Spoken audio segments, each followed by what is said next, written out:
Il y a dans les archives du temps un manuscrit invisible, un journal que Machiavel n'aurait jamais osé publier. Pas parce qu'il en doutait, pas parce qu'il en avait honte, mais parce qu'il savait qu'aucune cité, aucune cour, aucun prince n'aurait supporté la brutalité des vérités qu'il y avait inscrites. 5 vérités. 5 coups de marteau destinés à fracasser l'illusion que l'homme entretient sur la femme. Imagine un homme enfermé dans une chambre obscure, plume en main, le visage baigné par la lueur tremblante d'une bougie. Il trace des phrases sans retour, sachant que si elles étaient lues, elles mettraient le feu à toute l'Europe. Voilà l'image qui doit t'habiter. Car aujourd'hui, ce journal secret s'ouvre devant toi, et ce qu'il contient n'est pas de la douceur. C'est un arsenal, une promesse de transformation identitaire. Car si tu comprends ces vérités, tu ne regarderas plus jamais une femme de la même manière. La thèse est simple, mais terrible. Derrière chaque sourire, derrière chaque tendresse, derrière chaque promesse féminine, se cache une logique de pouvoir qui dépasse l'amour, qui dépasse la morale, qui dépasse la naïveté masculine. La première vérité du journal est celle-ci. La femme teste toujours. Derrière chaque question anodine, derrière chaque retard, derrière chaque silence, il y a une épreuve. L'homme commun croit que ces tests sont caprices, qu'il suffit de céder pour obtenir la paix. Il croit qu'en offrant son calme, son écoute, sa complaisance, il éteindra le feu. Mais ce feu se nourrit de soumission. L'épreuve féminine est un miroir. Elle cherche à savoir: es-tu solide ou es-tu liquide? Es-tu colonne ou es-tu poussière? Le commun répond en cherchant à plaire, en expliquant, en se justifiant. Mais plus il s'explique, plus il s'effondre. Plus il cède, plus elle le méprise. La réponse de puissance est autre. L'homme souverain ne joue pas sur le terrain imposé. Il ne se justifie pas, il ne négocie pas son trône. Il agit. Il impose par sa constance et sa froideur la certitude qu'aucune tempête ne l'ébranle. Le test devient alors inutile, car la réponse a été donnée. Tu ne tomberas pas. La perception change, elle cesse de chercher la faille, elle commence à ressentir la gravité. L'épreuve s'inverse. Elle n'est plus juge, elle devient aspirée par la force qu'elle ne peut ébranler. Voilà la première clé.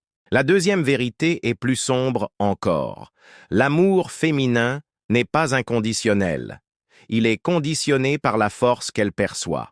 L'homme naïf croit que l'amour est un absolu, qu'une fois gagné, il est éternel. Mais la femme n'aime pas comme l'homme. L'homme aime par loyauté. La femme aime par admiration. Quand l'admiration tombe, l'amour se fane. Voilà pourquoi l'homme commun, celui qui se relâche, celui qui croit qu'elle restera parce qu'elle a promis, finit trahi, abandonné, méprisé, parce qu'il n'a pas compris la règle. La réponse de puissance est de cultiver une souveraineté permanente. Être toujours en devenir, jamais figé. Être une source de mouvement, d'ambition, de conquête. Alors, son amour dure, car il est alimenté par un feu qu'elle ne peut éteindre, le feu de ton ascension. Et la perception s'inverse encore. Ce n'est plus toi qui cherches à la retenir. C'est elle qui s'accroche à la trajectoire que tu dessines. Jusqu'ici, 2 vérités ont été dévoilées, et elles brûlent déjà. Mais écoute bien, car si tu t'arrêtes ici, tu ne verras qu'une surface. Le cœur du journal n'est pas la critique des femmes, mais la révélation de l'aveuglement masculin. L'homme souffre non parce que la femme le trompe, mais parce qu'il se trompe lui-même. La vérité est claire. Si tu veux être aimé, cesse de chercher l'amour. Si tu veux être respecté, cesse de quémander le respect. Être souverain, c'est comprendre que la femme suit toujours le fleuve du pouvoir. Alors la question devient inévitable. Comment ce principe ancien se manifeste-t-il aujourd'hui dans le théâtre brutal des relations modernes, où la tendresse et la manipulation s'entrelacent? La réponse est plus inquiétante que tu ne l'imagines. La troisième vérité de Machiavel, écrite dans l'ombre de ce journal, est celle de la duplicité. La femme vit dans 2 langages simultanés, celui des mots et celui des actes. Le naïf écoute les mots, le souverain lit les actes. Elle dira qu'elle veut stabilité et sécurité, mais ses yeux brilleront devant l'homme imprévisible. Elle jurera aimer la bonté, mais son corps tremblera pour la domination. Elle parlera de futur, mais vibrera dans l'instant. Et le piège est là, croire au langage déclaré. Machiavel écrivait déjà que les hommes se laissent tromper par les apparences parce qu'ils veulent croire. L'homme faible croit à ce qu'elle dit et construit son château sur du sable. Le souverain observe ce qu'elle fait. Il ne juge pas les promesses, mais les tendances. Alors la duplicité cesse d'être une trahison et devient une carte lisible. La perception change. Tu cesses de crier à l'injustice. Tu commences à voir la logique. La quatrième vérité, plus brutale encore, est que la femme n'appartient jamais vraiment. L'homme croit au mien, ma femme, mon amour, ma compagne. Mais cette possession est un mensonge. La femme n'appartient pas. Elle se lie tant que tu incarnes le pouvoir qui l'attire. Elle se détache quand ce pouvoir s'efface. L'erreur masculine est de croire à la sécurité éternelle. Mais il n'y a pas de sécurité. Il n'y a que la danse du présent. L'homme faible s'effondre quand elle part, croyant avoir perdu une partie de lui-même. L'homme souverain sait qu'elle n'était jamais à lui. Elle était un écho, un reflet, un courant. Et quand ce courant s'éteint, il reste intact. Voilà la vraie possession, ne rien posséder mais tout attirer. Alors la perception se renverse encore. Tu cesses d'avoir peur de perdre. Et quand tu cesses d'avoir peur de perdre, tu deviens impossible à quitter. Tu as remarqué le fil qui se tisse? À chaque vérité, le masque tombe. Et à chaque chute de masque, une question plus grave surgit. Si tout cela est vrai, qu'est-ce qui reste? Qu'est-ce qu'un homme peut bâtir si l'amour, la loyauté, l'appartenance ne sont que des illusions suspendues à son pouvoir? La dernière vérité du journal est la plus violente. Elle dit ceci: la femme est le miroir ultime. Elle ne crée pas ton destin. Elle le reflète. Si tu es faible, elle te le montrera. Si tu es perdu, elle t'enfoncera. Si tu es souverain, elle s'agenouillera. Voilà la clé finale. Cesse de voir en elle la source de ton bonheur ou de ton malheur. Vois en elle l'instrument qui te révèle à toi-même. Alors chaque rencontre, chaque trahison, chaque passion devient une initiation. Tu n'es plus victime de ses caprices. Tu es le lecteur de ton propre reflet. Et ce reflet peut te briser ou te couronner.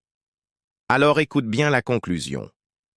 Le journal secret de Machiavel n'était pas un livre contre les femmes. C'était un livre contre l'illusion. La femme n'est ni ange ni démon. Elle est la réalité nue du pouvoir. Elle est le test permanent de ton essence. Et si tu comprends cela, tu as deux choix. Rester l'homme naïf qui se plaint, qui souffre, qui demande, ou devenir l'homme souverain, qui attire sans mendier, qui règne sans supplier, qui avance sans se retourner. Voilà ton édiction finale. Tu n'as plus d'excuses. La vérité est là, gravée dans le journal secret. Le reste dépend de toi. Alors reprenons le fil, car ce qui vient haine est plus de elle. Explication, mais de la descente dans elle, abîme. Tu as entendu les 5 vérités, tu as goûté leur amertume, mais un esprit souverain ne se contente pas de savoir. Il veut comprendre. Il veut arracher la racine qui se cache sous la terre. Car ce journal secret n'est pas un catalogue de reproches, c'est un miroir de civilisation. Machiavel savait que la politique n'est pas seulement affaire d'État et de princes, mais aussi de passion et de désir. Et dans le théâtre intime des relations entre hommes et femmes, se jouent les mêmes règles que dans les palais et les républiques. Les alliances, les trahisons, les rapports de force, la conquête et la chute. Tout est miniature, mais tout est réel. Voilà pourquoi ces vérités sur les femmes ne sont pas anecdotiques. Elles révèlent la loi universelle du pouvoir. Imagine encore ce scribe nocturne. Il écrit non pour séduire, non pour plaire, mais pour survivre. Il sait que celui qui ignore la mécanique féminine est condamné à être esclave. Car l'homme qui croit aux illusions se fait manipuler, et l'homme qui se fait manipuler ne peut jamais régner, ni sur un royaume, ni sur lui-même. Alors il grave ces vérités comme on grave des ordres militaires. parce qu'elles sont radicales, parce qu'elles ne souffrent aucun compromis. Et toi, que fais-tu de cette révélation? Restes-tu dans l'indignation, en te disant que ces vérités sont trop dures, qu'elles offensent ta vision romantique? Ou les prends-tu comme une lame à brandir, une discipline à appliquer? Voilà la question que Machiavel adresse à ton âme. Revenons sur la première vérité, car elle mérite un approfondissement. La femme teste toujours. Cela signifie que chaque interaction est une arène invisible. Elle ne le fait pas consciemment, la plupart du temps. C'est un instinct. Un instinct qui cherche la solidité. Un instinct qui veut savoir si elle, homme, en face d'elle. Elle est capable de porter le poids de la réalité. Car si tu n'es pas solide, tu deviens un danger. Une femme ne peut pas se reposer sur un homme instable, car l'instabilité masculine entraîne la ruine de la maison, du foyer, de l'avenir. Ces tests sont donc des coups de marteau sur ta muraille. Si elle se fissure, elle sait que le temps fera tomber le reste. L'homme faible, croyant acheter la paix, se plie et se tord. Mais à force de se tordre, il se brise. L'homme souverain, lui, ne bouge pas. Il comprend que chaque test est une demande de preuves silencieuses. Es-tu digne de confiance? Es-tu un roc ou du sable mouvant? Et sa constance devient réponse. Il ne s'emporte pas. Il ne se justifie pas. Il reste. Et ce reste est plus puissant que 1000 mots. Puis vient la deuxième vérité. L'amour féminin est conditionnel. Voilà une phrase qui choque, car l'homme moderne veut croire au mythe du sentiment pur. Mais observe l'histoire, observe la littérature, observe les guerres. Combien de femmes sont restées fidèles à un homme brisé, déchu, humilié? Peu, car l'amour féminin s'attache à la grandeur perçue. Elle veut être aspirée vers le haut, pas entraînée vers le bas. Et cela n'a rien de cruel, c'est la loi. L'homme qui veut un amour éternel doit être en mouvement éternel. Non pas qu'il doive courir comme un esclave du progrès, mais il doit rester souverain dans sa croissance. Une montagne ne perd pas sa majesté parce que les siècles passent. Elle reste.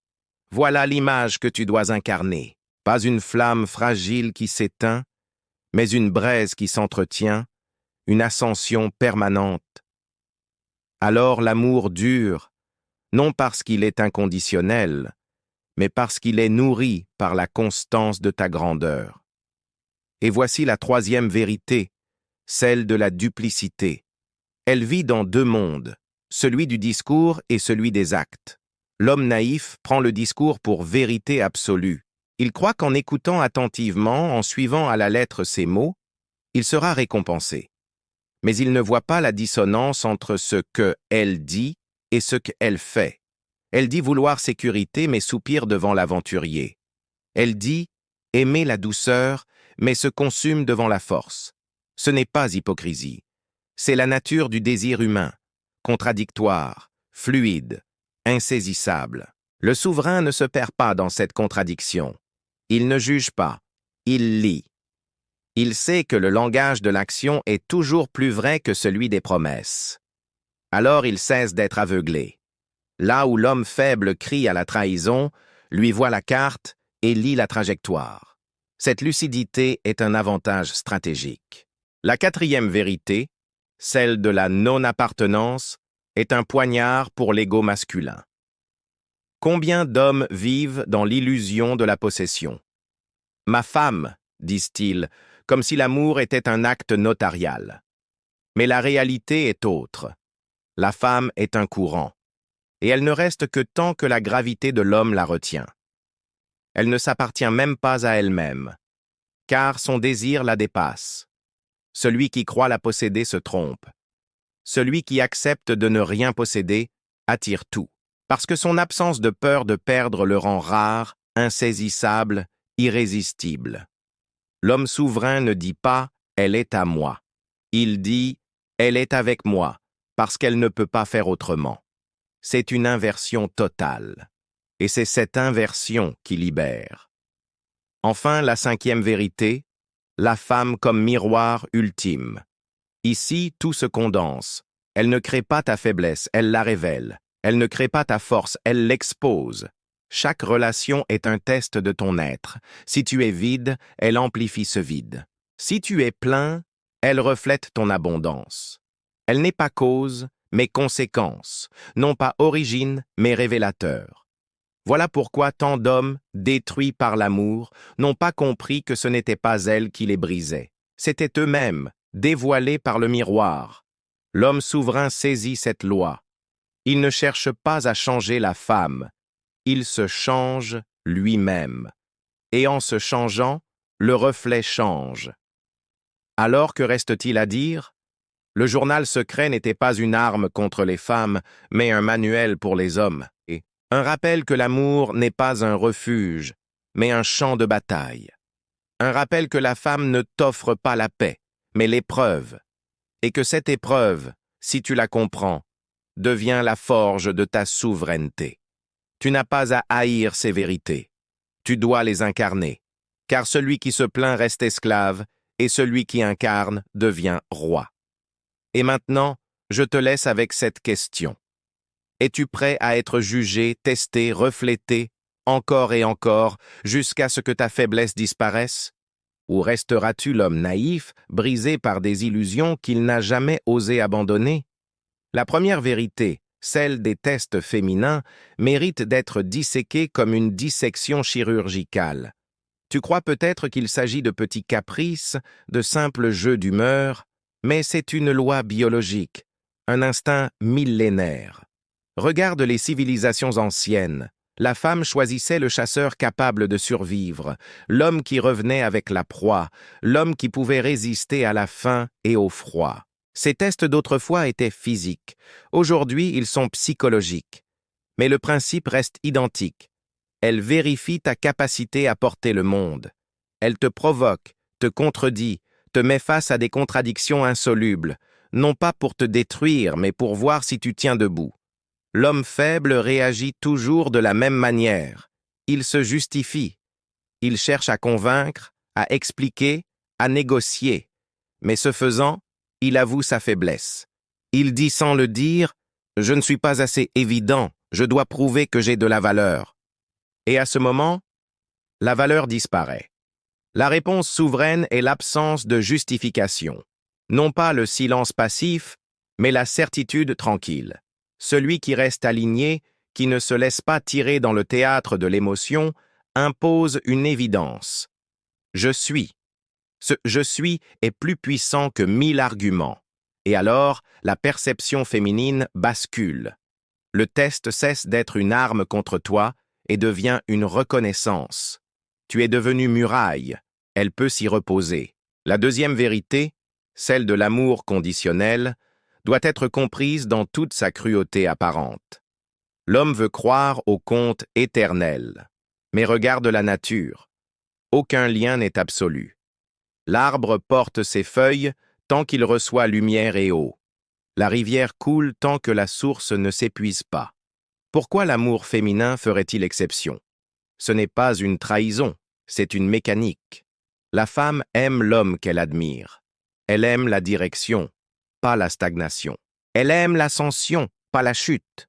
C'est pourquoi tant d'hommes perdent leur couple après avoir cessé de croître.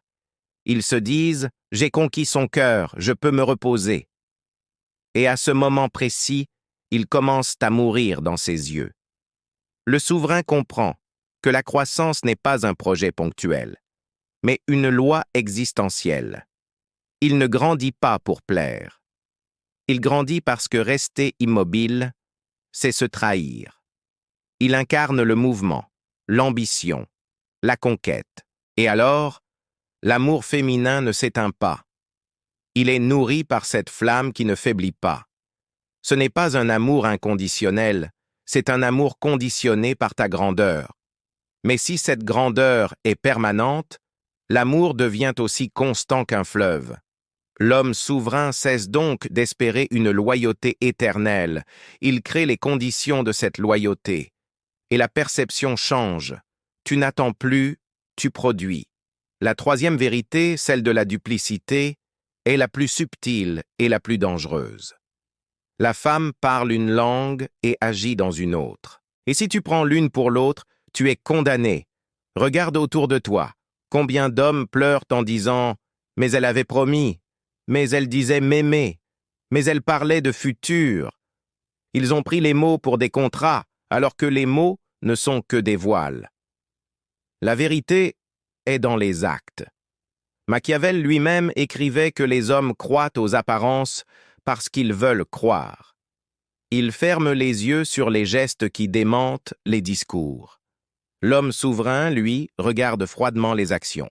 Elle dit qu'elle t'aime, mais fuis tes bras. C'est dans la fuite que réside la vérité. Elle dit qu'elle veut la stabilité mais recherche l'aventure. C'est dans le désir qu'est le vrai langage. Et ce constat n'est pas une condamnation, c'est une libération. Car une fois que tu sais lire les actes, tu n'es plus prisonnier des illusions. Tu deviens lecteur du réel. La duplicité cesse d'être trahison, elle devient carte. Et cette carte te guide. La quatrième vérité, la plus humiliante pour l'ego masculin, est que la femme n'appartient jamais. Elle ne t'est jamais donnée une fois pour toutes. Elle est avec toi tant que tu incarnes la force, tant que tu émets la gravité qui l'attire. L'homme naïf se brise lorsqu'elle part, parce qu'il croyait posséder. Mais la possession n'existe pas. Tout est flux. Tout est dense. La femme est ce courant qui ne reste que si tu es un centre de gravité.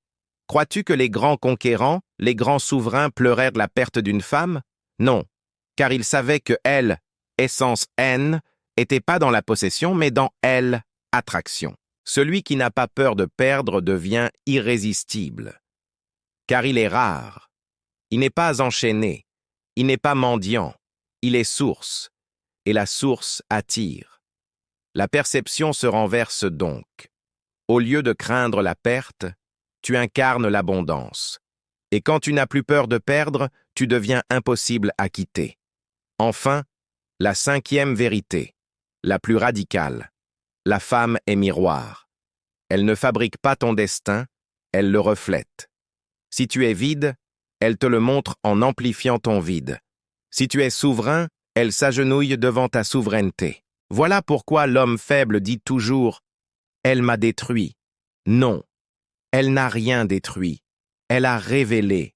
Elle a mis en lumière ce qui était déjà là. L'homme souverain, lui, remercie même la trahison, parce qu'elle a montré ses fissures, parce qu'elle l'a obligé à se fortifier. Il ne cherche plus à changer la femme, il se change lui-même. Et alors, le reflet change. Cette vérité est la clé de toutes les autres. Car si elle est miroir, alors chaque relation est une initiation. Chaque douleur est une forge. Chaque passion est une ascension. Et maintenant, regarde ce que cela implique. Tu n'as plus d'excuses. Tu ne peux plus dire « je ne savais pas ». Le journal secret t'a été ouvert. Les 5 vérités brûlent devant toi. Et elles ne t'autorisent qu'à 2 chemins. Soit tu continues comme l'homme naïf, prisonnier de ses illusions, qui réclame, qui attend, qui pleure. Soit tu deviens l'homme souverain, qui attire sans mendier, qui règne sans supplier, qui avance sans se retourner. Le choix est absolu.